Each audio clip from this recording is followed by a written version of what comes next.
Preston, what are we up to? They are having the captain's meeting right now, Shar. Right now? They're going through all the rules. They're saying, please don't shoot our cameras. Please. Please don't shoot our cameras. They're explaining, the structure, what all the teams need to do. But most importantly, in about 10 slides of PowerPoint presentations, they'll be getting to this one that you can see behind us. Right behind us. See that? That's where they will decide this year's bracket. Yes, we're going to be deciding the brackets for 3v3 and for 1v1. And as you can see behind us, there are 4 groups for 3v3 this year, similar to last year. Nothing really changed there. We're doing groups with round-robin play, so all these teams will play against all the teams in the same group. That's From right. there, the top 2 of each group, whoever wins with the most matches, whoever gets the most points, will move on forward to a double elimination top 8 bracket. That's tough for all of the teams. I mean, it's tough yeah. in a good way, right? It's competition. It's supposed to be tough to proceed. But the top 2 out of each group, each group, as you can see, already has 1 seeded team. These are the top 4 from 2024. We're also going to randomized seed 5, 6, 7, and 8. Yeah, so 5, 6, 7, 8 from last year. That's going to be SFU, U of A, RHIT, RHIT, and U of Alberta. So those 4 teams will be random seeded into 5 through 8. They're going to be the ones that will be randomly selected as either A2, B2, C2, D2, which will be the second row right here. So they have a bit of we expect them to get into the top 8, right? That's what seeding is supposed to do. It's an expectation of who gets the top 8. But Preston, this year is particularly difficult to seed. We have some crazy teams. Yeah. Crazy I mean, there was so much drama last year. Oh, so much drama last year. And, I mean, I expect that drama to continue, right? Like you've said, only the top 2 teams make it out. So you have to beat one of the top 8 teams from last year to be able to get into that double elimination bracket from this year. And as you mentioned, last year it came down to a tiebreaker. So Colorado Boulder, CU, is not in our seeded top 8. One of the teams that historically has done extremely well in their own home 2024 RoboMaster Colorado was knocked out in groups, did not make it out of the group stage. So they will be in one of these groups. So there will be what's colloquially being called the death group, the most difficult group. That'll have 2 top 8 teams and Colorado, who's like a secretly top 8 team. Yes. So it could be tough. There could be be teams really with tough. a tough, difficult road ahead. You know who typically doesn't have a tough, difficult road ahead? Is this the 4th? Is this Group D? Am I Wherever pointing at the right place? Yeah. Right there. Yeah. Texas A&M University. They don't typically have one. They've had some easy groups, but you know what? They could definitely get into a death group. I was talking to this with you earlier, Preston. If Oedo from Japan gets in their group, plus Rose, plus CU, it's going to be a tough group. Tough group out the gate. I'm hoping we get a death group. I'm hoping we see UCSD back with UW again. I think it'd be really funny if this is their home field. They go up against UW and they win it. Home field advantage, I think that could be a really cool time. That'd be awesome. That'd be awesome. There's so many teams I want to see make a run for the top this year. Oh, yeah. I mean, we've talked about it previously in some of our podcasts, but NUS seeded. I fully expect them to make it out. Virginia Tech looked really strong at the Midwest Conference. Amazing. Century looked amazing. Absolutely. We also saw them a little bit last night in an unstreamed practice kind of thing. We called it a field shakedown, I believe, just to test all our systems are working. Everything looks good. And they looked pretty solid in that, too. They were driving incredibly fast. They weren't allowed to shoot. Oh, my goodness. They're super caps. Oh, my goodness, those super caps. Chad, really excited. If you haven't been following along this year, the field now has elevation. It has a bumpy road section. There is a lot more to do with the chassis power, efficiency, supercapacitors to allow drivers to express the robot's capability at having more speed at a similar wattage cap than the other team. And with the new capture, the point structure, it's going to be even more important to be able to navigate the map quickly. Absolutely. But yeah, I'm really excited, Preston. We got 20 viewers on Twitch right now currently watching. Let's go check the hopefully YouTube it's as well. The teams. Guys, hello from the pits, hopefully. If you are in the pits or if you're on one of the teams and you don't think the rest of your team is watching, this is one of the most important moments at the beginning of the competition. You need to know who you're fighting against. It sets the entire tone for your run, essentially. You need to know who you're fighting against. You need to know what you're going to end up doing. It's incredibly important for you because also you can make strategies. We have a ton of VODs this year that you can go back and look at. Me and Preston have talked at ad nauseum on what you should be doing in this game. And we've given you a ton of strategies, so you should definitely be checking out all the stuff we say, especially now. Now we're seeing it live. Now we have the fields in front of us. We can actually feel it a bit more. We know more what's happening. This is the time to listen to us and know what's happening. Chat, let us know. We'll be a smidge delayed answering your comments, but I want to hear from you guys in the pits before they start drawing. Who are you most afraid of? Or who are you most excited to fight against? Oh, yeah. What teams are you building strategies against? Let us know what you're thinking about here in like the last 5 minutes before the draft. You know, as Honroy puts it in YouTube chat, CUUC forever. It'd be really funny if they got back in the same group with Rose and UW. We just do a repeat of last year's group. I think that's a really good group. I would love it. The script writers, if you're taking notes, take the scripts. This is the CU revenge arc right there. Oh, yeah.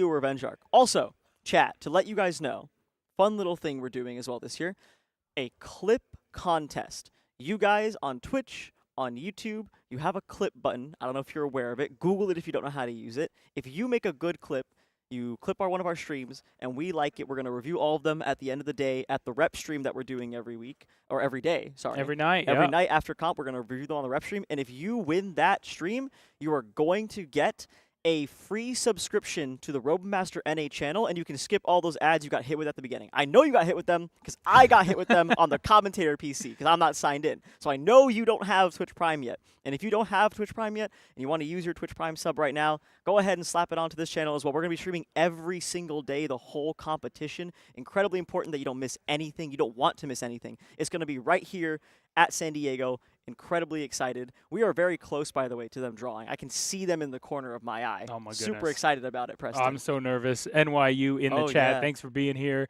This could be the NYU's return to glory. Last year it was a bit of a tough year for them. Oh yeah, but I feel good about their team this year. Oh, we haven't even talked about it, Shar. What's up? Georgia Tech is in the house. Georgia Tech, if you are in the chat as well, please bro, light it up. Can we get some W's in the chat for Georgia Georgia Tech? As Tech? well. If you haven't been following Rmna for the last couple of years, Georgia Tech has been a participant in the last several years. Yep. But they've had issues getting their robots here, some robots lost in shipping, which is not super atypical for teams. Yeah, it happens. But they have been unable to really field those bots in a number of years consistently. Here. But they're here. They're here, and they're actually going to be competing. We're so excited to have you guys. That's another thing, chat. We're so excited to have all the teams here. The teams across the entire world, Japan, Italy, Canada, the U.S. It's incredibly nice that everyone's able to come together here in San Diego and to put on such an amazing, incredible event like this. Shout out to our volunteers yesterday and all the teams who helped out setting up the field as well. It's been a great time. We love having you guys around. SCO Buffs, that's CU as well. CU, don't forget them at all. They were hosts last year. They're really exciting to have them back as well. Sure. We should make a UPS team. A UPS team? Yeah, they can compete with all the robots that they take from the Rmna team. UPS is allowed to compete from whoever they steal from. I think that'd be really funny. Yes, we should. That might be the most genius way of going about it, honestly. Wait, for Salty Sweets this year, can we please have like UPS versus like Delta Airlines? And then they can compete with the... This is gold. Wait, this is content gold. Just slip it out right now. Those teams of you who ship through UPS and those of you who brought on Delta, go find each other. Start talking to each other. Maybe you guys want to butt heads. That'll be really fun. Dofu liking our jokes. Great. We're getting some cheers for Team Caliber. Oh man, I've got tears. I've got cheers, not tears. You got tears? No tears. I do have a little Happy tears from last year. Yeah. I wanted them to go even further. But I have nothing but high hopes for them this year. I think they're going to do great. I've seen a bit of their stuff. I've been taking pictures of all these robots. Preston, I'm a little bit involved on that side of things, so we're really excited to have that too. Let's go Tamu. We got a Tamu in chat. Hand me the leak. Hand me the leak. Hand you the leak? All right. Because I have a leak. Chat, this is our leak for leaking. Someone's cheering in the chat. Mafia Princess cheering for Tamu. Thanks for hanging in here. Thanks for being here. Look at this leak. Look at this leak right here. Okay. Tamu walked on over yesterday, and they showed me pictures on their phone. So it's now legal for me to talk about. I am released from any secrecies of Discord servers. Absolutely. The Sentry looks good. Looks good. Looks good. Physically? Physically. Great. So I was talking to a hardware person, and as a hardware person, we have a tendency to say, bro, I built this robot. It works so well, and that bot has zero software. So I know as a software person. No software? It's like the Megamind meme. Yeah. Can we get a Megamind meme from someone in chat? Oh my goodness. Drop it in chat or drop it into the Discord. We'll see it. Chat, I think we're ready. I see that they're moving to a hat drop. But basically, my point is this might be Tamu's year. This might be Tamu's year? This might be Tamu's year. If their Sentry can work, 3 functional bots, boys. 3 functional bots. 3 functional bots. This leak, by the way, is going to be one of the awards that we're giving out for the media team based on the best leak we saw on the previous couple of streams we did, alongside a style award for the best aesthetics. That's going to be these nice little sunglasses that I perused off of the internet. Ooh. Have a nice little thing. I don't know if chat can see. It says Char's style selection with the Robomaster R on the back. We're going to see if you guys can see that. Got cut out. That's fine. Auto CZ is asking when the fights start. Let's talk about that for just 1 second, real quick. Today is practice matches only. Yes. This morning we're going to go through the bracket. We'll go through the 3v3 bracket, then the 1v1 bracket with some other commentators that are on our crew, and then we'll be diving into some practice matches. Absolutely. Tomorrow, real groups matches start. We will be streaming 8 a.m. to like 8 p.m. California time. It's on the stream schedule in Twitch. You can look at it at your local time. But there will be groups matches tomorrow, the day after. Then there will be knockouts on Friday. And then finals and semifinals will be on Saturday. So a lot of fights starting. But a lot of fights starting. These practice matches are nothing to laugh at either. These practice matches, we've seen some very interesting stuff happening. UW and NUS, for example, went up against each other, and NUS won that practice match. Yes. So you could definitely see some interesting stuff at practice matches. Some of the most fun things. People haven't tested all their stuff. It's not as rigorous, right, and battle tested as some of the other stuff. But yeah, as we're getting in, first things first, the first announcement is the engineering challenge. The poses have been selected automatically by the RMOC. That's going to be in the 1v1 field after the 1v1 tournament. It's not going to be streamed. We're going to record everything, though, so that way you guys will get to watch it on the YouTube later. So good stuff, good stuff. We're getting some cheers as well. If y'all are VTA and really AC. nice in chat, maybe we do a little bit of roaming cam. Maybe we do some roaming cam engineering challenge. Only if you're good. Yeah, only if you're good, chat. Only if you're good. Then we'll do it. Then we'll do it. Oh, gosh. I'm nervous, Preston. I'm nervous. They're going to start doing the draw suit. I see them over there. There's like a hilarious scenario in my brain where all of the scripts come true. If right? all the scripts where the come Tamu true, group is like a check golden road, and the UW group is like a repeat of last year's CU Revenge arc, and then like, guys, there's so many storylines this year with teams getting better and better every year. It's no longer just the storylines aren't as simple as do the robots function, can the robots move, whose team has 3 functional bots. The storylines are now much more intricate. Oh, yeah. The storylines are a lot. Also, they're just given by the fact that we've been running this competition for 5 years now, Preston. This is the 5th year of Rmna. I don't know if you've seen the branding. We've tried to make it very obvious. But 5th year of Rmna, obviously these teams are historied now. They Speaking have of branding, branding? Yeah. Merch? Hey, Ace. If you could grab us some Robomaster San Diego merch, I brought a shirt and some stickers. We'd love to show it to the chat because they can purchase it this year. Let's show chat, them the you guys. You guys can purchase it. At your it. computer. At your computer. You, not the people behind the camera. You guys can purchase it. You at home. Isn't that amazing? I'm so excited about that. Like every year, we're throwing out free merch into the crowds. If you come here in person, there are free things. We've got free giveaways. Just freaking awesome stuff this year. But we also have merch for purchase from each year. This year, we've got a bunch of sticker pads and a T-shirt. Let me show you the T-shirt real quick. Let's get the T-shirt over here, Preston. Here you go. I'll Check hold one this side. out. Ta-da! Oh, it's going to get green screened right on out, boys. Right on out. Sorry, guys. Yeah. We'll show it to you guys later. Then what if we just pop the filter off? Just hide that filter for me, Christian. Hide the filter for like a second. I'm committed. I'm behind this committed? invisible T-shirt. I'll show the pictures. Right-click, filters. Yeah, hide that thing. Yeah. Okay, so you have a Robomaster San Diego logo, and then there's a standard on the front. Look at that. Beautiful. Yeah. You flip this sucker around. One of your schools on the back. All the teams are on the back. Some of our sponsors. There's another robot there.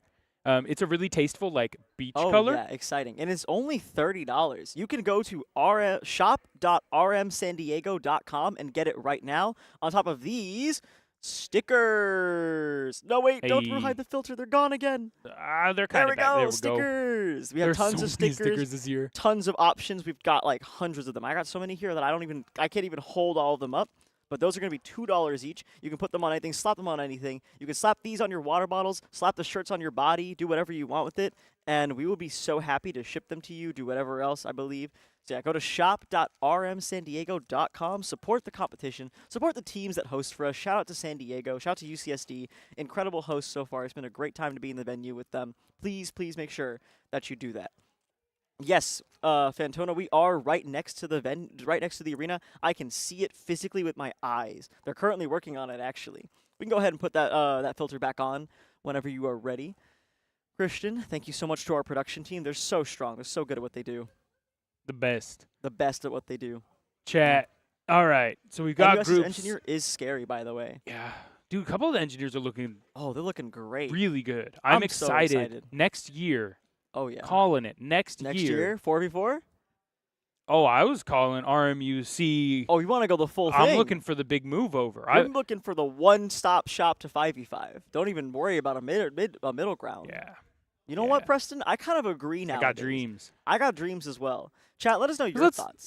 Let's talk real quick. Let's talk Teams real quick. that next year could easily compete in a 5v5. Oh, yeah. Right? Like, ones we're for sure. They're bringing an engineer this year. They have enough members to build another standard. The standard's really not the gate. Oh, yeah. Usually the engineer. It's usually the engineer. So, A&M has an engineer that works. True. UW's looked clean. Did look very good. NUS is looking scary. NUS looks horrifying. What other engineers have you seen? Oedo, obviously. Yeah, Oedo horrifying competes in the past in RMUC. Yep. UIUC actually isn't coming to Rmna this year specifically because they want to compete in RMUC. Yep. So, I mean, that's already 5 just off the top of my brain without thinking about it too hard. We've got enough to start looking at some RMUC-style competitions. Yeah, I'm really excited about that. Great. It looks like they're about to start up the hat draw. Hopefully they know that they got to show it to us on the back here. Is it being drawn out of a RoboMaster bucket hat? It is an actual RoboMaster bucket hat. Yes. If we can get a roaming cam over there, maybe if someone's available. I think we have a roaming cam available. We sure do. Let's see if we can try and run it over there. We'll see what happens. We'll see what happens. Chat, we'll try and get it for you. Don't get hit from the ricochet. So funny story about that while Preston's getting this set up. In 2023, my team, we saw color very well, and it happened to be that the commentators were standing behind a red banner. And that red banner just so happened to be found by our blue sentry. And the commentators did get shot at for a little bit, but we ended up fine. Preston was there getting shot at. I'm so on board. Please fire projectiles at the commentators. If your sentry this year is not super functional, if your CV is struggling, just do colors, man. Shoot at everything that's on the opposite team's color. Absolutely. If you end up firing at wall tags and buckets and signs and people's blue jeans, that's fine. It's so much better than not firing. Agree. You should just mag dump if you can. Like, it's going to help you a ton. It at least gets you out there, right? We are talking for bottom tier functionality, which is not very many teams anymore. I think we're probably going to have 10 sentries this year that are fairly functional, and I'll bet like 8 that are fully functional. I would 100% agree. 5v5, 2026 or bust. Well, Colonel John, we're here in 2025. In the abyss. Our slideshow's gone, but it's time. They're going to start very soon. We'll get it back. Yeah, we will. Task Manager. I saw Task Manager for a second. I know streamed it too. Hey. We're back? We're mostly back. Nice. We're back. Good stuff. All right, great stuff. Thank you so much, production. Sorry to put this. We did put this on them a little bit fast, I would say, Preston. We did go, hey, what if we just did a pre-show, by the way? So apologies to you guys. Our field production looks great this year, by the way. Just going to put that out there. We have AR. We do. We officially have AR. You'll see the health bars over the robots as they're driving around, which is great on the 3v3 field. That's a super new change that we've made. Super awesome. The field angle is super good. We worked so hard to get that for you guys. Double tripod. There's some crazy stuff on the back end. There's some crazy stuff there. Maybe we'll do some behind the scenes. Yeah, we're thinking the same way. Let's go. Yeah, Chad, so if you're not familiar with AR, or maybe you just don't just off the dome know what that would look like in a RoboMasters competition sense, AR is augmented reality. Yep. And it's what you see. I mean, it's super simple examples like when we watch football and they put a yellow line of scrimmage. That line's not actually there. Yeah. It's put in by a computer. It's fake to help the viewer. Yeah. So in a similar way, the robots this year will have health bars floating above their heads that has the robot number. It'll be the color of their team. Yep. It'll also show their remaining ammunition on it. Yeah. And that's just there to help us and to help y'all figure out who's doing what. Yep. Hey, production, I think we're going to need to get into a not slideshow mode to be able to see the changes Yes, because I do believe that we are about to have a big reveal of teams in brackets. Hey, production. Oh, great stuff. Oh, editing in the program window. We got stuff. And we're there. We're oh there. my gosh. We got stuff. Ooh, let's blow this so up a much little stuff. bit. Zoom in as much as you can. They're putting the zoom on. They're going to hit F11 too to hide the Chrome window bar. Amazing. Good stuff. Oh, here we go. Okay, and then shrink us down in the corner. We got this. We got this, guys. Look at that. Okay, we got some interesting stuff some already free out ads. the gate. Here we go. Oh my gosh. Oh my gosh. Do you it's see happening. that? It's happening. Wait, do you see Group A? The University of Washington with RHIT. Additionally, we have Texas A&M with the University of Alberta.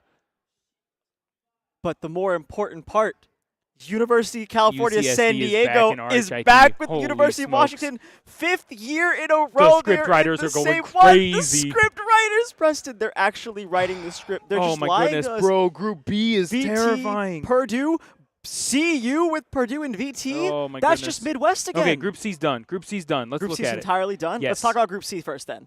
We've got NUS. NUS. Terrifying. Simon Fraser was they were in 9th place last year, right? They've been bumped up because Nagoya dropped out. Yep. Georgia Tech, who we've said is going to be competing for the first time in 3v3 really functionally ever. Fully functionally. McMaster University, Spiderbot making a return. Awesome. A veteran of 3v3. Absolutely. But had some functionality issues last year. Yeah.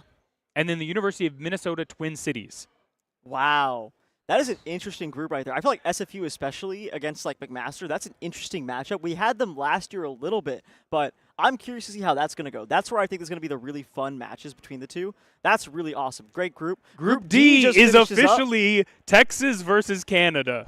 That's so funny. The entirety of Texas fighting the entirety of Canada in Group D. Texas A&M and UT Austin going to hit a rivalry fight. Where's Odeo going? Is it going to be Oedo's Japan either Group all A going or to be? Group B. They're in Group B. Oh my goodness, NYU in Group A. Look at this. Look at this, guys. Oh my word. UT and A&M in the same bracket is so good. For those of you who are Texas fans, I know you're super excited to see that match. On top of that, British Columbia, Polytechnic Montreal, and Alberta, all three Canadian teams, all three really similar Canadian teams in their performances as well. Excited to see what happens there. And then rounding us off in Group A is going to be NYU with UCSD, Rose, PSU, and UW. They literally did the three-peat. They did the three-peat. Group B is the most exciting group in my opinion, though, guys. Look at this. Virginia Tech and Oedo, both in there. Purdue, Torino, and CU. Only two of those teams can make it out. All right. We got to go group by group. We got to go group by group. There's so much. We got to go group by group. Oh, my goodness. Crazy styles, though. Let's start with Group B. Sounds good. You're already chatting about them. Sounds good. My thought immediately is, Torino. That's a tough spot to be. That's a tough spot to be. This is Torino's four top 8 one of teams. they've been doing pretty good in 1v1 for several years with their balancing standard. They had some leaks that looked really good on Instagram. Yeah. But that's a tough team. VT, CU, bracket. Purdue. Oh my goodness. And Kanto, Oedo. Yeah, Oedo Samurai from RMUC. That's a really tough group. Gamers, we have found the death group, and it is Group B. Only two of those teams, only two of VT, Purdue, Torino, CU, or Oedo will make it into top 8 this year. Well, and the crazy thing is, there's not a weak team.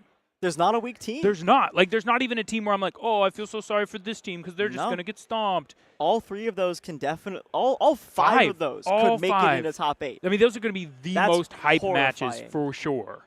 That's horrifying. At least for groups. All right, so let's move on to Group C. Yeah, the other really crazy group in my opinion. We got NUS, SFU, Georgia Tech, McMaster, University of Minnesota Twin Cities. UMN, completely new team. Completely new. But they were really good in 1v1 last year. They came out, they showed up, they were the second highest placing rookie of the entire event, placing over a ton of veteran teams as well at 10th place. Incredibly solid team. We think they're going to do very well this year. I feel really good about them. SFU and McMaster as well. SFU are other breakout rookie from last year. Yes. So this is actually a very interesting combination of two teams that will be fighting up against each other. So in my opinion, as Group C, the story is NUS is locked. NUS is locked. I do NUS agree. would have to throw so hard to get knocked out of Group C. 100%. From their previous performance. Yep. But the fight for the second spot in Group C so close. So intense. So intense. Oh my gosh. Now let's look at Group D, TAMU's path. TAMU's path. Texas A&M, U of A, UBC, Polytechnic, the University of Texas at Austin. I'm going to make a hard call out, Preston. Whoa. I think the interesting matches here are going to be TAMU and UT Austin. Okay. And I think UBC versus U of A. Those are going to be the really, really hype matches. I want to see which of those teams gets the first and which of those teams gets the second. Because you UT were just Austin, counting Polytechnique fully out right now. I don't think so. They're out. I think, though, between like the stats and stuff like that, I feel like Polytechnic can really definitely make it. I think they can definitely beat British Columbia and Alberta. They've done it before. Well, and we're just looking at previous years, right? They've had a whole year. No clue what's happening this year with these teams. But this is going to be a really crazy group as well. And, dude, that Texas UTA match, I'm personally excited. As a Texan, that match makes me really excited to see again. They haven't played since 2023. Yeah, it's been a couple years. It's been a couple years. A&M gets really hyped for those matches. They usually bring out some yells. What a bracket for the 5th year of Rmna, guys. And obviously we have to talk about Group A. We have to talk about Group A. Okay, so University of Washington, RHIT, UCSD, back in the same group. Yep. Absolutely wild. Same group. And now NYU and Penn State as well. So looking at it, I think UW's locked again. I do agree. I mean, I would be shocked if they weren't. They'd have to throw pretty hard. So I think right, NUS but there's and not UW like lock in. There was a scenario that could have happened here where CU got in that UW group. Yep. And there was potential for like a crazy UW loss, right? Yes. It would need to be something similar to CU last year where like UW had a malfunction against a different team and then lost to CU and now they're in jeopardy. Yes, absolutely. But in the current situation, UW's locked. I agree. I think the fight is going to be between, honestly. I mean, all of them. It's just like Group B. The second place slot is so even. Open. NYU, like, RHIT, UCSD. We know they've been cooking so much. We've seen some of their leaks as well. PSU is nothing to scoff at either. They've gotten through inspection. I've seen some of their robots. Preston. I might call this ahead of time. This might be early team. This might be early chat. Whoa. This might be Is this your NYU copium? Are you about to say NYU out? I was actually going to say this might be the most interesting bracket we've seen. Like the storylines all converge the exact way you'd want it to. Texas A&M, UT Austin. You get NUS coming into top 8 against SFU. Can SFU or University of Minnesota Twin Cities show that they're not just one-year rookies? They're out for the second year. They're going to be who's the better rookie, right? Group B, death group. How do you even survive this group? Only 2 of these teams making it out is insane.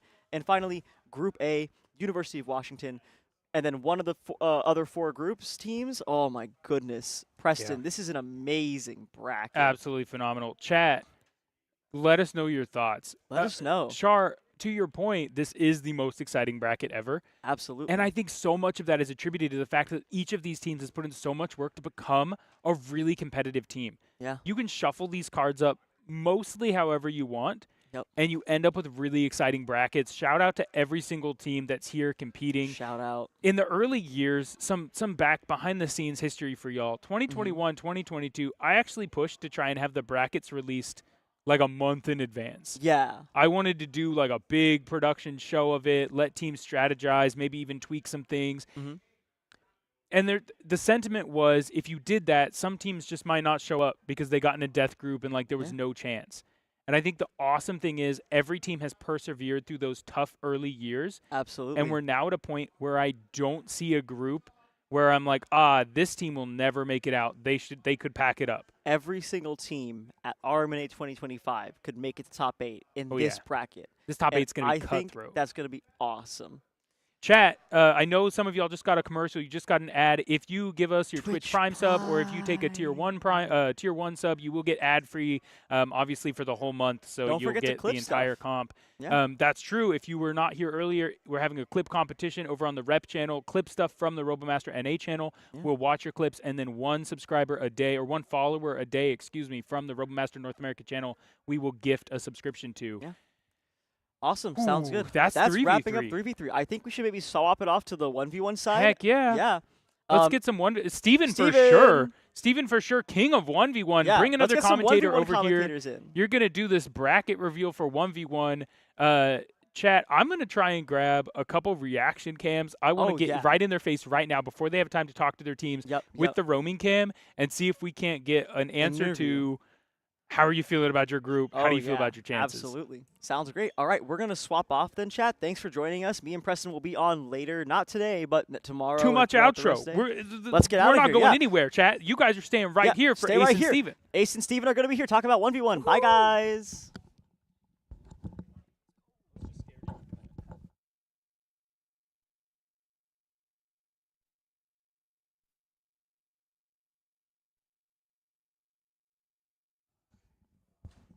Alrighty. Right then, here we go. That was exciting. That was awesome. What are your thoughts? Good? Matt, alright, let us know if we're good. Right, we were rolling. Dude, that was one of the craziest group draws, Steven, I've seen in so long. I have honestly... Oh my goodness. That is actually mind-blowing. You know, what I'm really excited about is that there are so many good teams this year. Yeah. That really no group is really a free draw. Yes, some groups are easier than others. Yep. But there's so much competition. You've got Group A, Group B, Group C, Group D. All of them are going to have insane matches.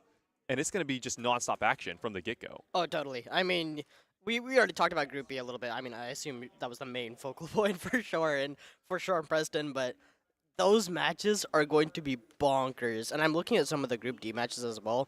We got the Texas matchups, it looks like. I mean, but Texas A&M and UTA are going to be in the same bracket, so there's a little bit of rivalry there. That's going to be a really interesting one to watch. A little bit of rivalry in Group C as well. And I don't know, I don't know which matches we're going to have to not see on stream. I hope we get all of them. I know. That'd be crazy. It's going to be great. There's so many good teams. And this year, it's just going to be more to just get out of your group. In years past, it's been like, okay, if we don't, make top 4, then, we're a little bit disappointed. But this year, it's like, if you can just make the top 8. Dude.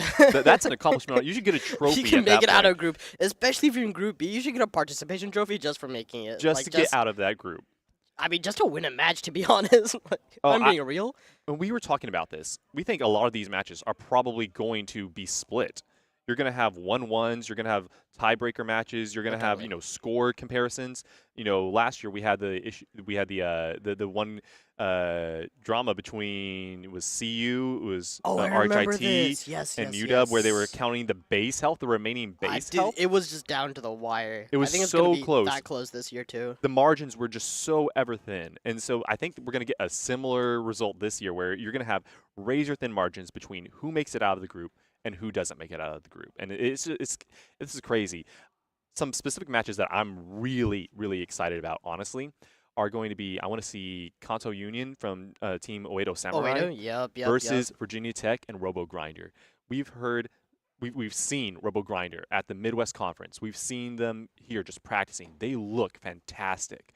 We have not seen Oedo before, and I've talked to their team. I've built up a relationship with them. They've competed in RMUC in China before as well. They are an experienced team. They bring some experience here, but this is their first time in RoboMaster North America.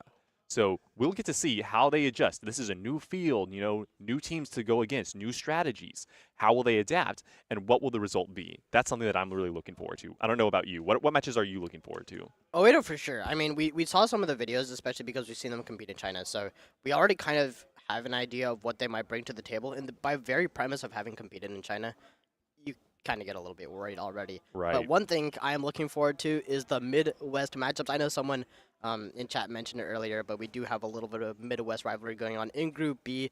Most notably, Virginia Tech versus CU is going to be the match of the group, undeniably. I think that one decides who might be next up to rival UW. We did. Actually, I'm gonna leak this for the chat. I don't know if Preston and Shore talked about this earlier, but we did see a practice match last night. It was not broadcast, but we saw the very inklings of a practice match, and that one was close. Very close. I mean, obviously not all the. It was like the first practice match, so some hiccups here and there, but we were talking razor thin margins of VP between these two teams. I think the match ended with a differential of maybe 10 points, which is not a lot. It's like 10 seconds of sitting in the middle, which is nothing.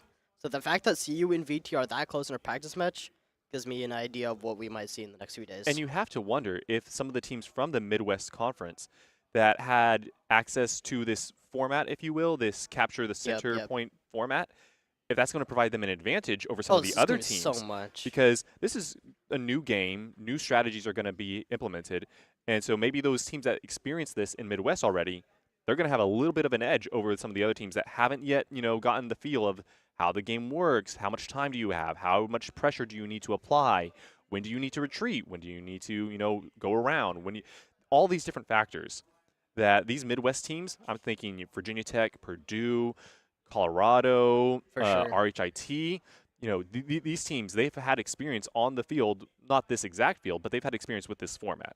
So they're going to have just a little bit of an edge, I think, over some of these other teams, maybe like UW, maybe Texas A&M from Texas A&M University. Some of these teams that, we think should be really good, but this is a whole new ball game. And I really like that about this year, is that we've kind of leveled the playing field almost. So the new teams have just as much experience as the old teams. Exactly.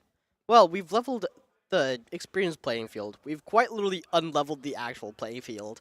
And that has been a big part, especially because, as we saw in the Midwest, positioning is so much more important this year than it was in previous years.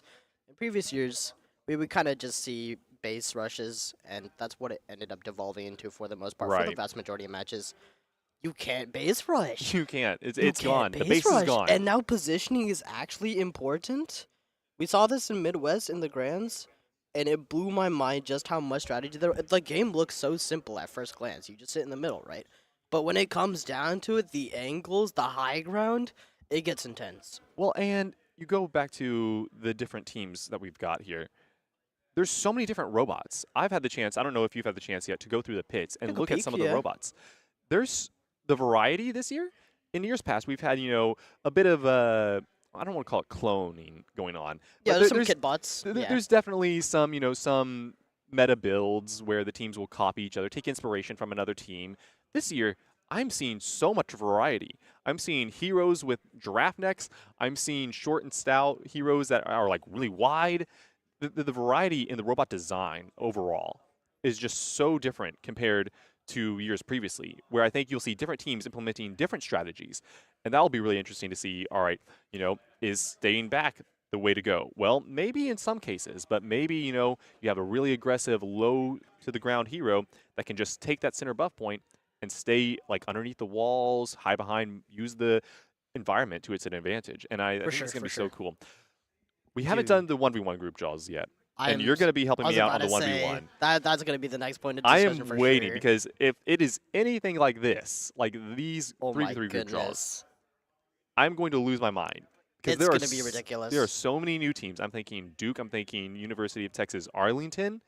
I'm thinking, oh gosh, there's Austin Community College. There are so many good teams that are going to be competing in the 1v1 that I am excited to see as well.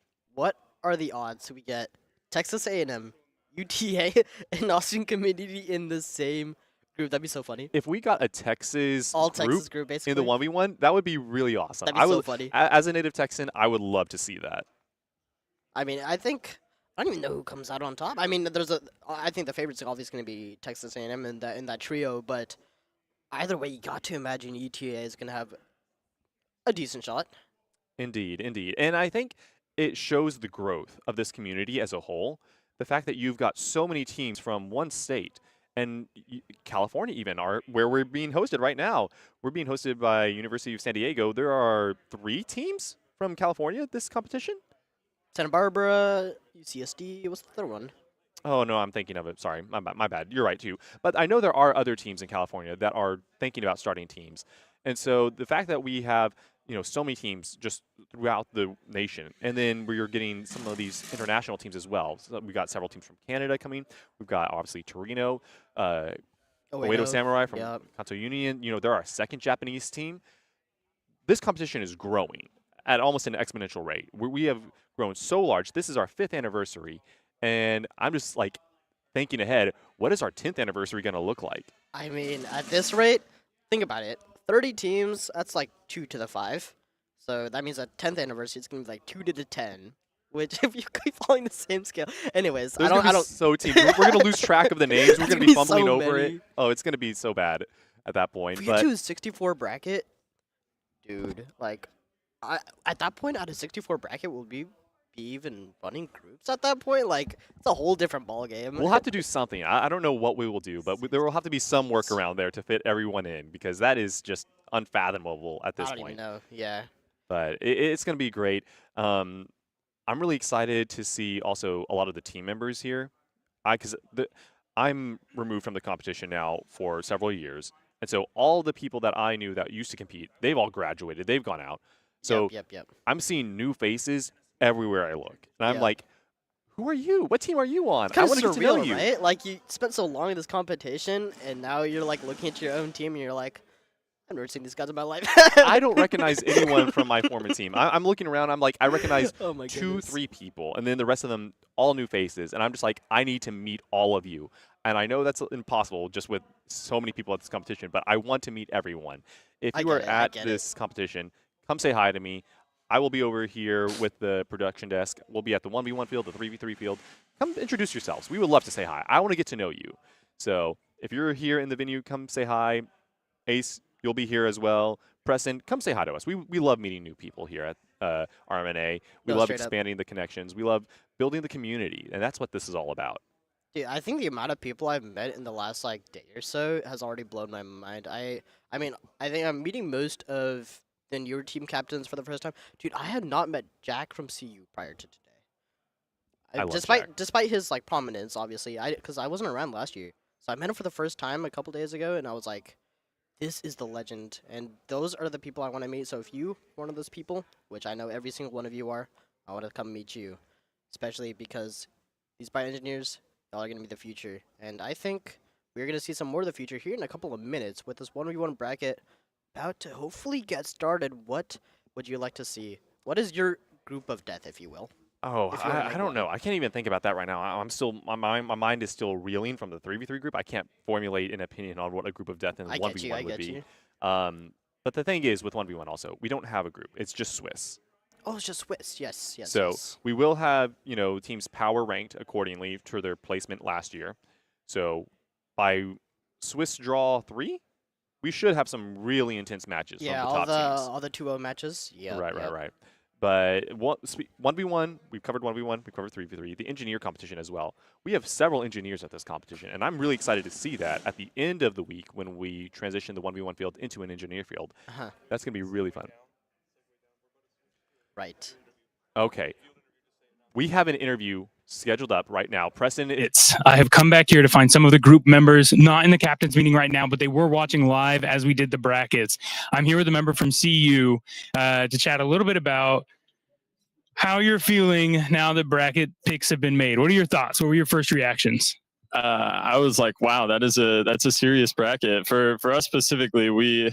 I felt it's a scary looking bracket. So VT, like, they're probably the team I would have had winning this year if I didn't think it was us. But and then Purdue, obviously a really good team. Like, those two teams. Hold up. I gotta cut you off. I'm gonna let you finish, but Please. with someone from UW behind the camera right now, you're saying VT1 you're saying CU1 VT2 was your prediction?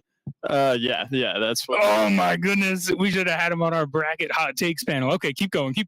And then Purdue, obviously a great team. I mean, those two were the top 8 from last year, so you got to expect those are going to be good. And like in any bracket, you look at the top 2, they're probably going to be decent teams, and I think that's true in our case.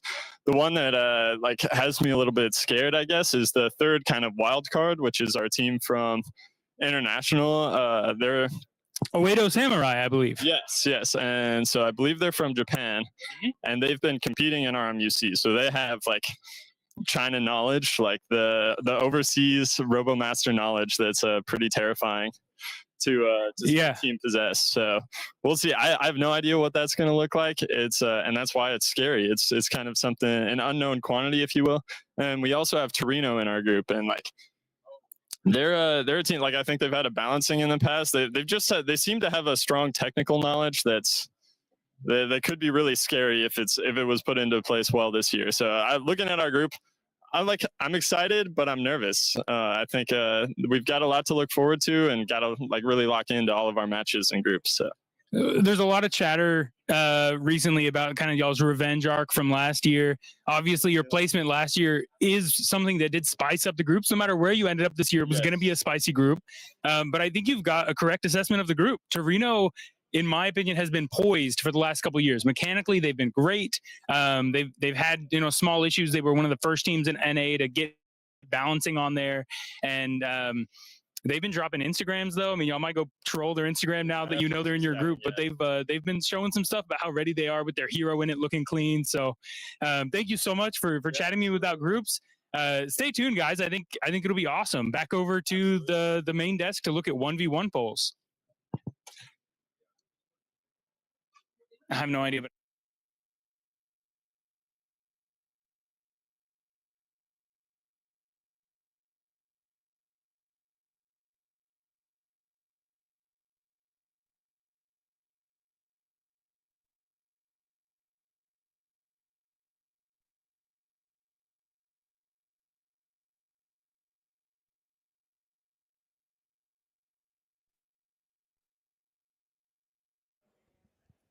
All right. Thank you, Preston, for that awesome interview. Just hearing that conversation, it reminds me just so much of how this competition has just evolved. Again, going back to For sure. from year one, where you had teams that were just scrambling around, getting barely functional robots, to now you're trying to strategize, think of how am I going to get through just my next match at this point. It's similar, but it's different at the same time. Totally. And, Kyle from CU, who we were just talking to, embodies that. He is quite literally one of the biggest reasons why CU has grown so much over the course of the last couple of years. And you can see that in that interview, talking about all the work that he's been able to put in for this team, how he wants to progress in this competition. And I know that they've been on the field doing some tuning like all of today. So this is a team that wants it, and you can see that in their ethic. And what's up?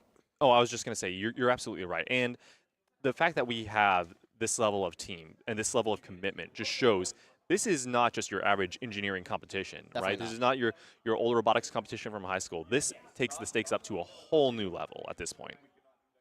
Speaking of the stakes, I am hoping that we get a somewhat of an update on the Swiss bracket. Steven, would you happen to know when we might see the beginnings of Swiss draws? I don't know when we'll see like the actual bracket, just because I don't know if that's been created yet.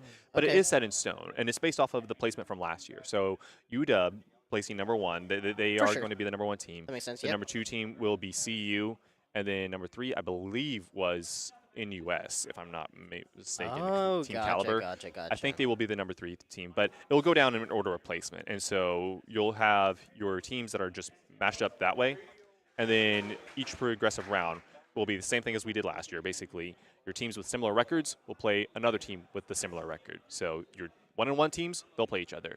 Your 2-0 teams, they will play each other. Your 0-2 teams will play each other.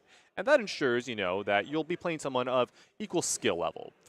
By and large, you'll be playing someone similar to your level, your engineering expertise at that point. So hopefully you'll get, some fun matches at the very least. You won't be always facing, the titans of Rmna each round. It won't be like Group B here in 3v3 where you're having definitely not. Just not the group of death. just getting pounded every single match. At this point in 1v1, you'll be playing someone closer to your skill level. So fear not. If you are, a first-year team, you're not going to be playing all the champions at, back to back to back. You will get someone else. You will likely face another new team at some point. So, 1v1, it's a little bit more generous in terms of its matchups. Whereas 3v3, you're stuck with your draw at that point. Exactly.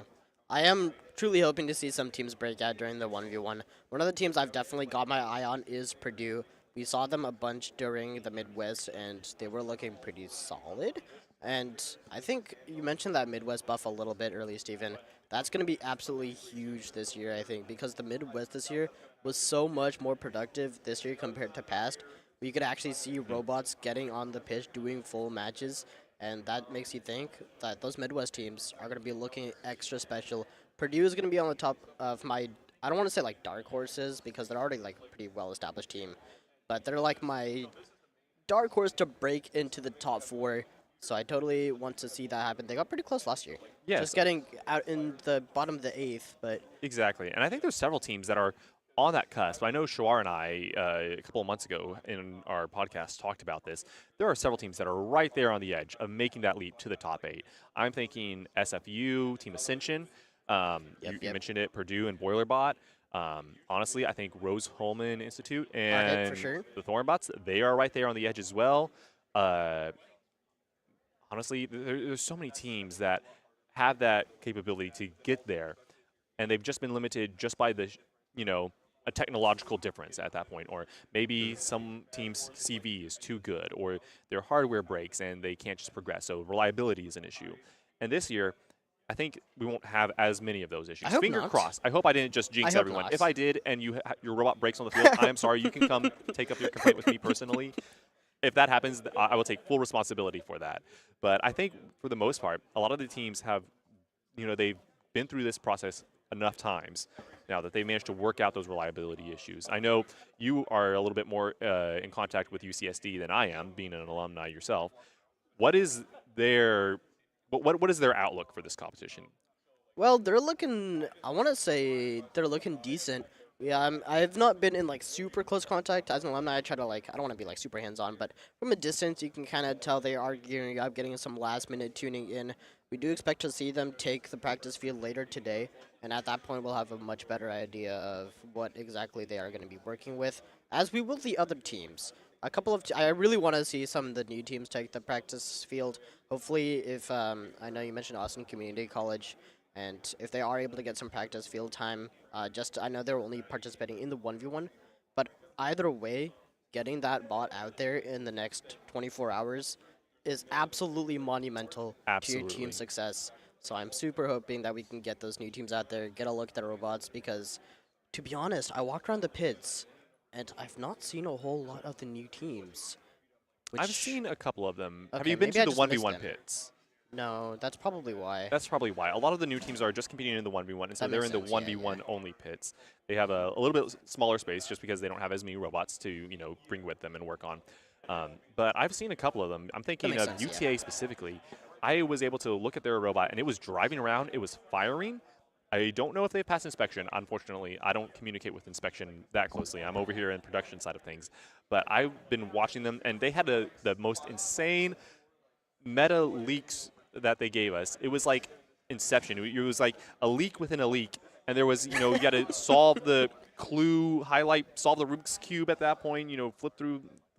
It was awesome. ridiculous. There were so many messages and hidden things in their leak. It was awesome. I loved it. That's so dope. Char and I picked it apart, but they had a good robot, it looks like, and I'm excited to see that because there are so many first-year teams that, especially when we first started the competition, were trying to do just too much at one point. They were trying to build a full fleet of robots, all 3 of them, and they would maybe get one working, maybe 2, or all 3 of them partially working.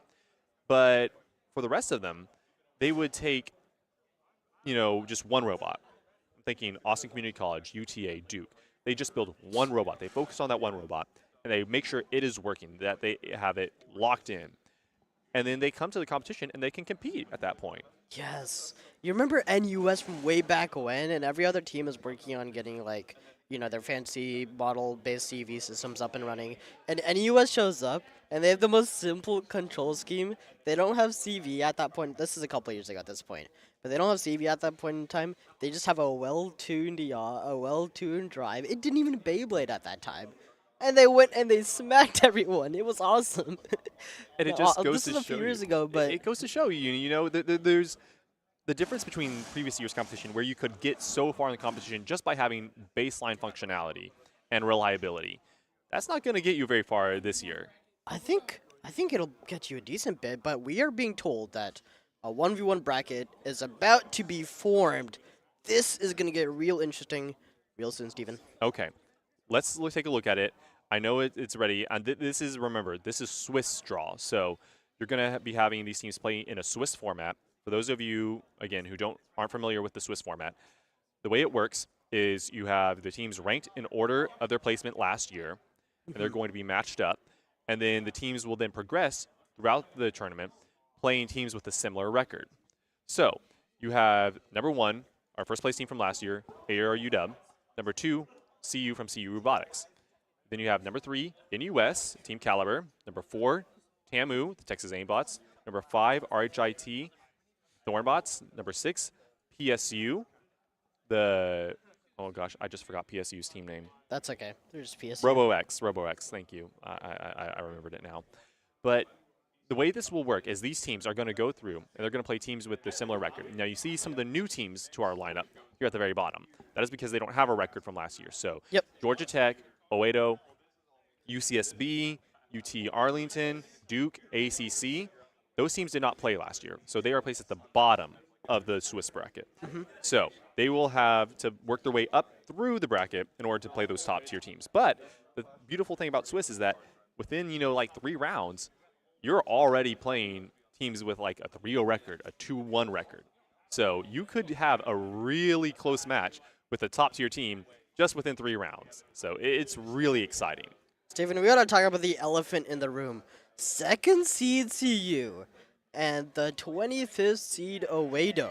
Does that mean they will be taking on each other in round 1, or have I miscalculated? I believe the teams play down from each other. And I will have to confirm with this, but I believe you're going to have round 1, UW versus CU, actually. That's how it works. I could be wrong. Don't take that as gospel at this point. But I believe it actually rolls down for the first round. And then after that, so round 2, you'll play someone with the same record. But I believe it will be UW versus CU first. Okay. Well, that's cool because whether it rolls down or whether we go top versus bottom, we're going to have a banger regardless, whether it be CU versus Oedo or UW versus CU for round 1. Round 1, we're getting right to it, and that gets me revved up. I am so ready to go. One good match in round 1. At least one good Definitely. match. Hopefully more. Fingers crossed for more. And yeah, you mentioned some of these new teams. UC Santa Barbara, I know for a fact that Santa Barbara came down to San Diego in order to do some scrims more than a couple months ago. Really? I know that it went reasonably well. That is all I know. That is really exciting to hear. And we talked about it earlier with, like the growth of the different states within, California, you've got several teams. Within Texas, you've got several teams. The benefit of that is that you can do those scrums. Scrims, not scrums. You can do those scrims. You can go and play, another team from your region. This is what the Midwest Conference tries to, promote, is that, hey, we as a region can get better together. We can help each other out. We can play against each other, get some practice, share ideas. And then by doing so, you help not just your own team, but the teams in your region too. Exactly. Which just makes the whole competition better from a broad point of view. Because it's like, all right, if I can improve myself while improving the competition at the same time, that makes for better matches, better viewership experience, and you learn more as an engineer. Because maybe there's another team on the other side of the world that is like, hey, here's an idea we have. Have you thought of this? And you're like, oh no, I haven't thought of that. And you're like, okay, let's see if we can implement this into our designs. And you just learn. Dude, it's funny how far we've come because I remember when the original vision for Rmna came about, it was like, yeah, what if we just took all the teams in the US and we kind of just scrimmed to get ready for China? That was the original vision. So the whole thing was just one massive scrim. And then it eventually evolved to the point where we're now having scrims for our scrim, which is eventually, but potentially going to go to. There's actually levels. It's so funny. There's actually a staircase whole thing coming about in NA. So that just goes to show you how developed we. Dude, in only 5 years for this to come about. And I think that's one of the cool things is that this is year 5. And there are, for most U.S. colleges, there's 4 years of education. Yep. So for the students here who have, competed since they were a freshman, they're gone. That's me. So this is the first year where it's like we have 100% new competitors. Well, almost 100%. There are guaranteed new competitors. That's a better way of putting it. There are guaranteed new competitors at this competition who have not been here since when we had it in 2021. There are new competitors that have never been to an Rmna competition potentially before, and this is their first look. And it's like, this is what your introduction is? That's both terrifying, but also really, really cool. I think it's so cool. And, one of the great things about this competition is that it grows you as not just an engineer, but as a person.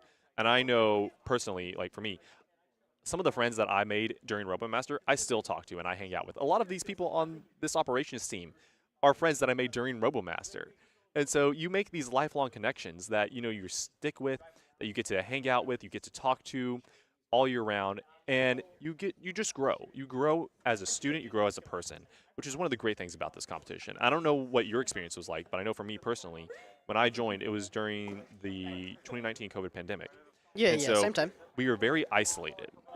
The university was shut down. You could only have so many people in a room at a time. And it was just really refreshing to have this opportunity to go interact with other people, to get that community back, and to be like, hey, this is some semblance of normalcy, and I can, grow and still have fun in my college experience.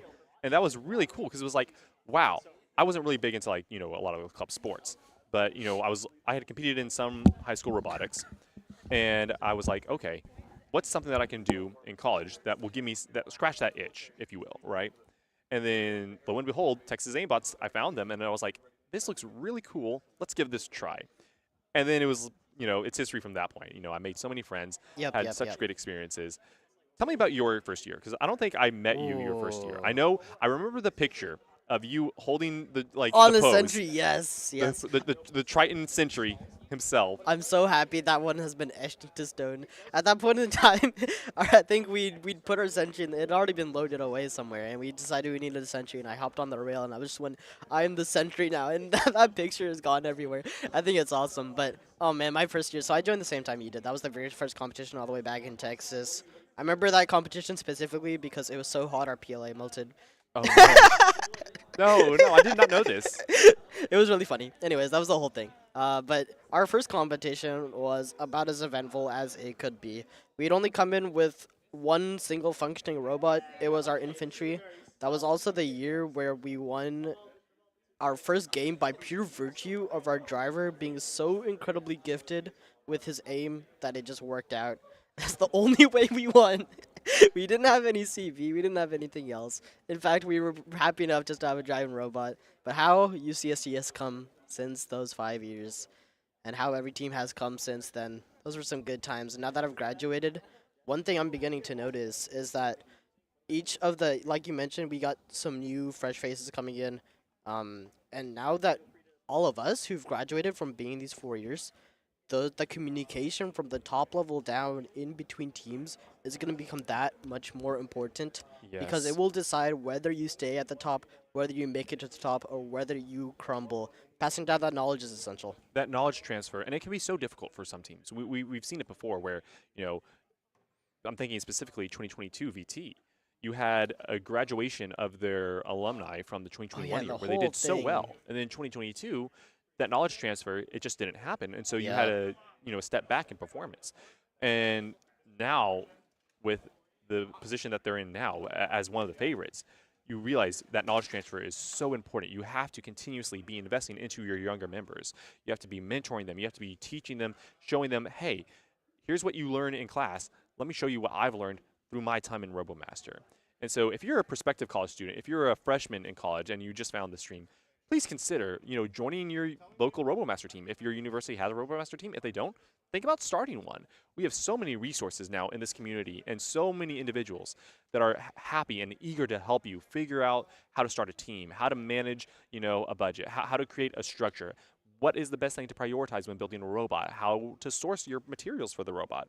All these things that, you don't think about when you're in class, right? If you go to a lab, they lay out everything for you, or it's like, all right, here's the materials, here's your, your lab template, follow these instructions to the letter, get your grade. That's great and all because you get to see what's happening, but you don't get that raw experience of learning for yourself and making those mistakes like, oops, I forgot to order my parts in time. How do I move forward? Well, there's not, a spare bin. Well, maybe you do have a spare bin if you're, a lucky, well-endowed team, but at that point it's like, there's a lesson that has to be learned. And so having those older members being able to teach the younger members that becomes so important, like you said. And I think it shows, the level that Rmna has grown to, where we now have teams that have existed for, 4 or 5 years, even longer in the cases of, Virginia Tech and Air UW. The amount of experience and knowledge that they have, that they can then impart to not just their own members, but to other teams. And one of the things I love about this community is that we are so closely knit. You have teams, helping each other out in the pits. Like, oh no, my robot isn't moving. can someone who is a genius coder from another team help us figure out and debug this? It's like, sure, I'll help you out. And that just happens all across, the competition. And I've seen it, teams in the pits helping each other out. Even remotely, when teams are talking online, they're like, hey, has anyone faced this issue before? And then you'll have like 10 people chime in and start throwing out answers. And it's like, hold on, that's too much information. Let me absorb this at some point. But, you understand what I'm talking about. I get you. It's I get you. The desire to help and grow this competition expands to all the teams and all the members, which is just awesome, in my opinion. Right then. So let's shift gears a little bit, Steven, and start picking apart this 1v1 Swiss draw that you see here on your screen. I'm looking specifically at our number 9 seed, Torino, which is what stands out to me at first glance. They are just on the cusp of greatness, and we, of course, saw that last year. Now that they've got the 3v3 draw that they've got, you got to imagine that they're going to be putting a little bit more into this 1v1. You would have to think so. And one of the things that set Torino apart in the previous competitions was the fact that they had a balancing standard. This year, there were some changes made to the hardware that was required on a balancing standard. You now have to have 4 armor panels. And one of the major advantages of a 1v1, a balancing standard, was that you could have 2 armor panels. Well, you lose that advantage now. That's a pretty substantial buff. So it'll be very interesting to see if Torino wants to field the balancing standard this year, or if they, have a regular standard. And, the decisions that will be made, and, hey, does that change their strategy, their control scheme? That's going to be something that we're going to have to ask. And I think it's going to be really interesting to see because not just Torino, but, Purdue also has a balancing standard. And there has been whispers, there have been rumors that, hey, are they bringing it? Are they not bringing it? We don't know. So it'll be very interesting to see, will these robots with these balancing capabilities show up on the field? I think there's a very realistic chance that they do, because although, yes, you still have to do 4 armor panels, the fact that you get so much statistical buffs from just having that balancing standard means that I think it's still within reason, especially with the amount of work that Torino has put in over the course of the past handful of years. I know they've been fielding a balancing standard since, I want to say, 2022. Yes, they were one of the first. In fact, they were the first team that in Rmna had a balancing standard. Yeah, so I think with that amount of experience combined with the statistical buffs you get from the game, I think it's within reason to see them bring it, and I do hope that they do, because I've not seen it around in the pits, but they are very proud of that thing with very good reason. Very good reason, and I think especially in 3v3. The advantages of having a balancing standard, especially one with, linkages that can, change its elevation, hop. We've seen in RMUC some of the insane balancing standards that can just hop around and, make these insane jumps. In this new 3v3 field where you have changes in elevation, being able to, quickly adjust your elevation and hop up onto a ramp or hop over a bump, that can, really help you out. But in the 1v1 field, it's a flat ground. You have 2 barriers in the middle, so you kind of lose the advantages, the mechanical advantages that you would get with bunny rabbit of a balancing standard. But it will still be interesting to see. Yeah. I think a lot of teams will still focus on primarily your swerve drive or your mechanism drive, just because the movement that you get from those drivetrains as opposed to a balancing drivetrain is a little bit better, in my opinion, for the 1v1 field. But I would be open to being proven wrong. We got a message from the chat. Oedo participated in RMUC last year, but how strong do you think this competition is?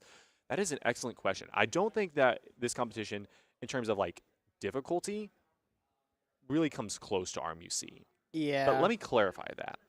I think that the teams are still really good, but there's obviously differences in the field layout and differences in the wind conditions, and then yes, you do have to acknowledge the teams aren't maybe at the level as some of the top Chinese teams. And so I don't think it's as difficult as, say, RMUC. So maybe that experience that Oedo has, facing those insane teams in RMUC, maybe they come to Rmna and they're like, hold up. Wait, this is a breeze compared to what we've had to go through prior. It's possible.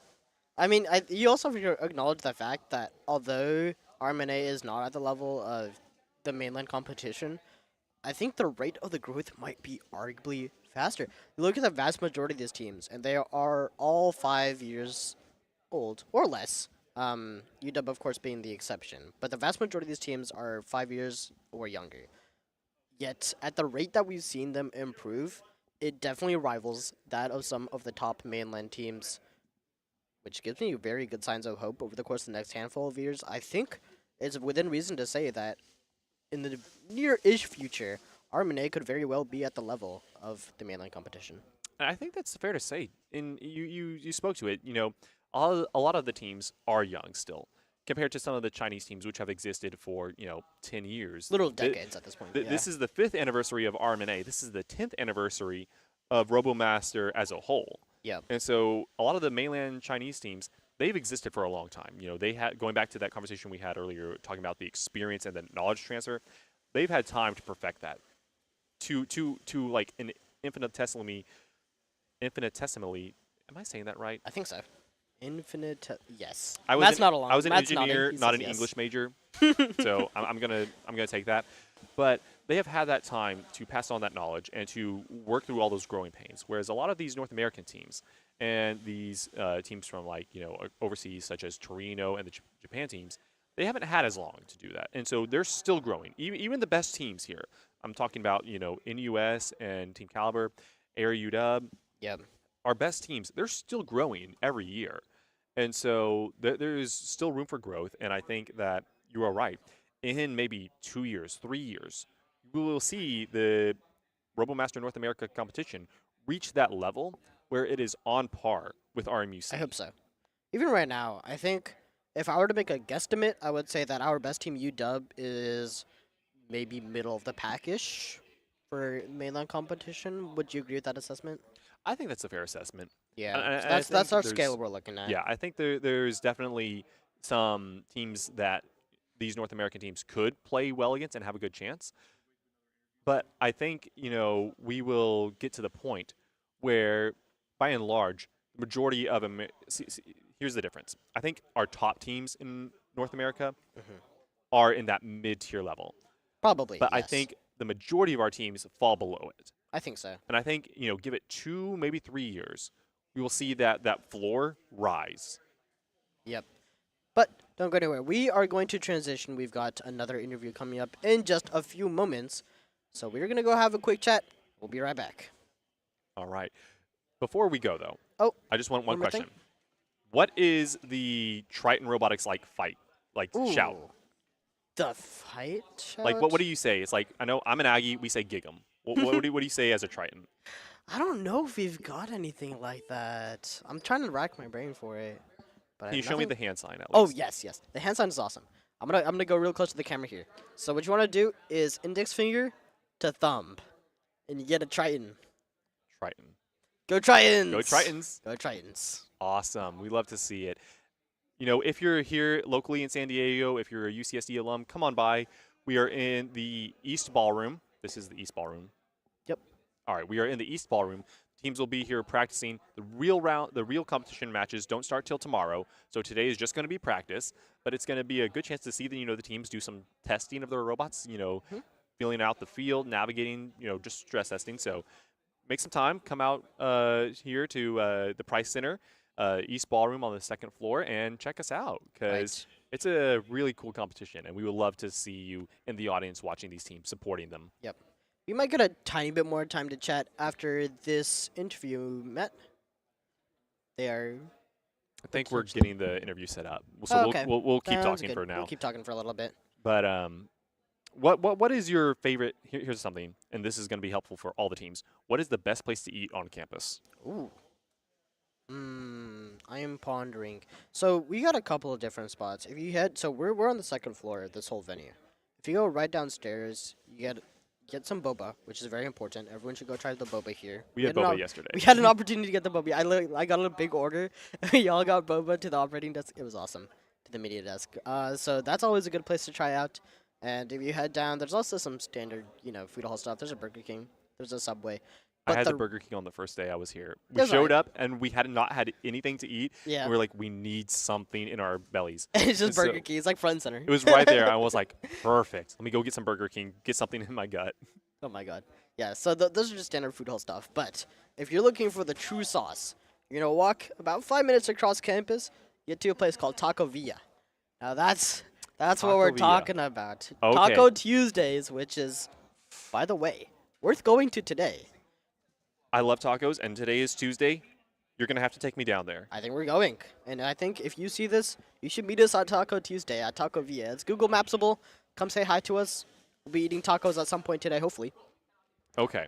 Well, then tacos it is. That's going to be maybe not lunch because I know we've got lunch coming here, but maybe like an afternoon snack, evening snack, or dinner. Yes. I don't know what time the price dinner closes tonight, but 5-ish? 5-ish? Okay. Don't remember. We'll have to see. I want some tacos. I will have to try out this taco joint. You've hyped it up for me now, so now I've got my expectations. It's good and it's cheap. That's all you need. As a Texan, I've got plenty of access to good taco joints. Tex-Mex is in my blood, so that'll be really good. That's a good idea. We'll do a live reaction to this new taco, and I'll give it a 1 out of 10 on the Texas scale. On a Texas, well, I don't know if it's gonna go very well on a Texas scale. On a San Diego scale, this place is solid. We had some tacos the other day, though, that How did were you like really those? good. Those were really, really good. On a Texas scale, though. On a Texas scale, I would give them a solid 8 out of 10. Really? They were pretty good. Okay. All right. Well, I think we've got the interview scaled up, so let's go ahead and switch over. We will be right back with y'all, but stick around for this awesome interview. Hey everybody, welcome to the Report at Rmna 2025 with your host, Shar Kumar. With me joining is Ben from RHIT. Nice to meet you, Ben from RHIT, or Rose Helmet Institute of Technology, or Rose as I've been told, and not RHIT. Ben, how about that group straw? I think we got very fortunate with our group straw. There was obviously CU and Odeo who weren't going to be placed in that top 8 seeding, and so we missed out on both of those. Our bracket's honestly a lot like it was last year, with the exception being swapping CU with NYU. And there were some close games last year, so it will be an interesting group for sure. Speaking of close games, there's one particular member in your group that you guys have a storied history with from last year, UCSD. How do you feel about that group specifically and that team? I was immediately told by UCSD that they are doing everything in their power to get back at us for what happened last year for our 2-0 against them. It was a little brutal, but it had to be so that we could make it out of groups. And so I know they've put a little bit of extra care into watching what we're doing and coming up with ways to counter it. I think that's great. That's great to hear. And yeah, you guys were also at the Midwest and did pretty decently there. I remember watching a lot of those matches. The robots look good. Are you feeling like they're in a better state for Midwest, or what are you looking at now? Yeah, they're absolutely in a better state. We fixed up a couple of the big issues. Tall Hero now exists. Tall Hero, we got a panda Tall Hero. That's the Tall Hero. And that was working wonderfully earlier this morning. Right now, TBD. And TBD. But yeah, it's we're in a good place. A couple big improvements to Sentry, doubling the speed of our CV, and adding Ross for movement. So I think we're in a pretty good spot, especially for this bracket. Awesome stuff. Awesome stuff. What do you think is going to be your hardest match in this group? UW. I think that's fair. UW are 4-time champion, looking to get their 5th year as well. We'll talk to them in a bit as well, chat. Last question for you. What do you think is the hardest group currently at Rmna 2025, and why? Without a doubt, Group B. They have 4 powerhouses that all deserve a chance at going to elims, and it's going to be tragic for at least 2 of them. Man, thank you so much, Ben from RHIT, not RHIT. I remember. We're going to move on then now to University of Washington, as my good friend Preston is going to come up and grab the Osmo so we can move over and try and grab one of them to talk to us. Preston, you're on it. We're just going to stay live. Let's keep going. Let's walk it over and let's see. Anyone from UW? Interview. Hello? Anybody? Anybody free?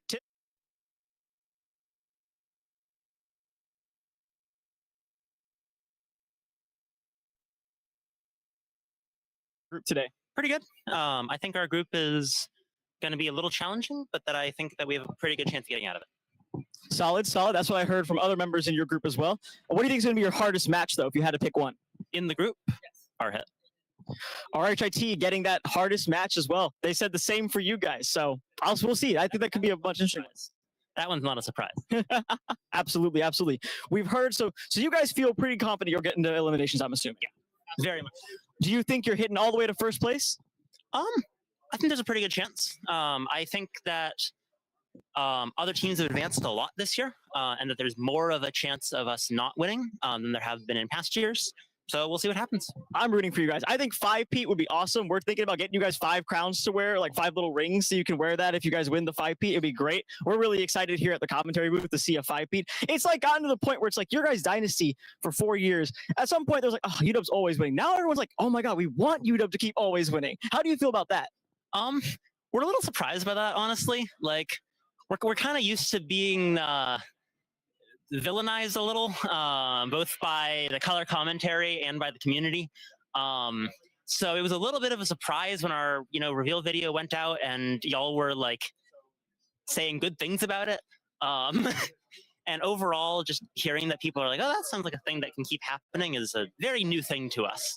Absolutely. I think that the biggest thing there is that your guys' robots look so clean this year. Like that Sentry looks so nice. We talked about it at the reveal video as well. What would you say is like inspired you, I guess, to some extent to make these changes? Like what was the things you were thinking about? Was it the field? Was it the other teams you were competing against? Really, a lot of the changes we make are, one, it's for other teams. Like other teams and both just ourselves are what drove our change to xDrive, for example. And then our own internal math and simulation is what drove us to the 8-inch wheels, because we found that under power limiting, the wheel difference doesn't really change acceleration much. You saturate so quickly that it just doesn't matter. But then also that to a big degree, like what drives it is that we just want to keep improving our robots, keep designing better things, keep teaching ourselves how to do that. And so that's why we redesigned them. A big focus this year and also in past years has been like taking a page almost out of like product design handbooks, where we're not necessarily trying to make like a robot. We're trying to make a product that we can make multiple of that will be identical and give basically to ourselves. And that's the philosophy we go with. So we've added various pass-throughs this year. So we don't have to take covers off to get access to Ethernet for the Jetsons. We don't have to take off USB-C. It's just right there exposed on the outside of the robot. We have little magnetic connectors for flashing our MCBs that are completely exposed. Don't have to like pull covers off.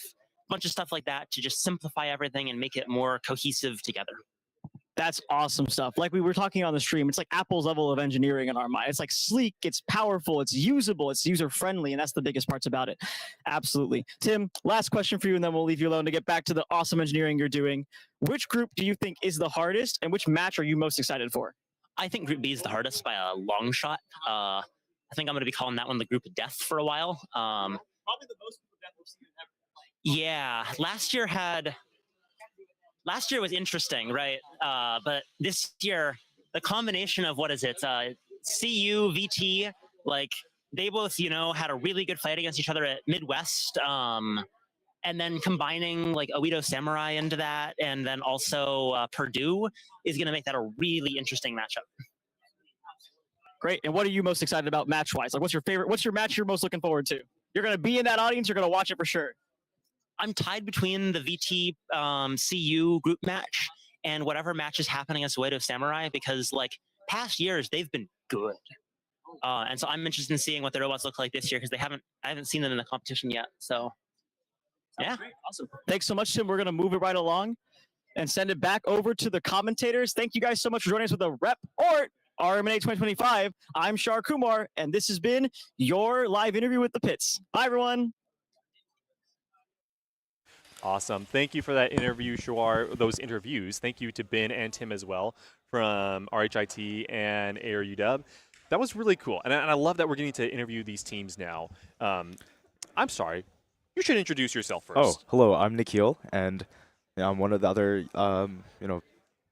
commentators that you'll see around this entire competition. Nikhil, you're going to be helping out on the 3v3 stream as well as the 1v1 stream, so you'll be kind of floating back and forth as well as myself. Exactly. Sorry, I forgot to introduce you. That was my bad. It's all good. I've known Nikhil for a year now, so I was too comfortable with him. That was my bad. My bad. But going back, I really like that we're able to do these interviews with these teams now in the pits. I agree. While they're working on their robots, get to see what their mindset is. What are their actual feelings, as opposed to after a match when it's like emotions are high, you got that adrenaline pumping. It's really cool to see. All right, this is the behind-the-scenes look. And we haven't had that before. We haven't. And I agree. It's like you get to like just delve into the minds of all these people, like all these talented people on these teams. Yes. And like in their most natural environment, they're very comfortable in that environment, Exactly. Compared to like 1,000 or whatever people watching them. Right, exactly. Yeah. There's no pressure in the pits. Well, there is pressure, but just a little, like just a little bit. yeah, Not as much pressure when you're actually on the field having to perform. And speaking of on the field, we are going to begin the practice matches at 11 o'clock here Pacific Daylight Time. So in about 30 minutes, we will begin the practice matches. We'll get some new commentators on here as well to commentate those. So stick around. Don't go anywhere. At least don't go too far from your computer. grab a snack or something. Go come grab back. a snack. Go grab a drink of water. Do whatever you need to do. We will still be here. We will begin practice matches shortly, in, like I said, 30 minutes. So we will be right back soon. But Nikhil, I'm really excited. I don't know about you. I'm excited too. I want to see what these teams cooked up this year. This is going to be a great Rmna. I have a good feeling about it. We are going to be right back in just a little bit, so don't go anywhere. Do not go anywhere.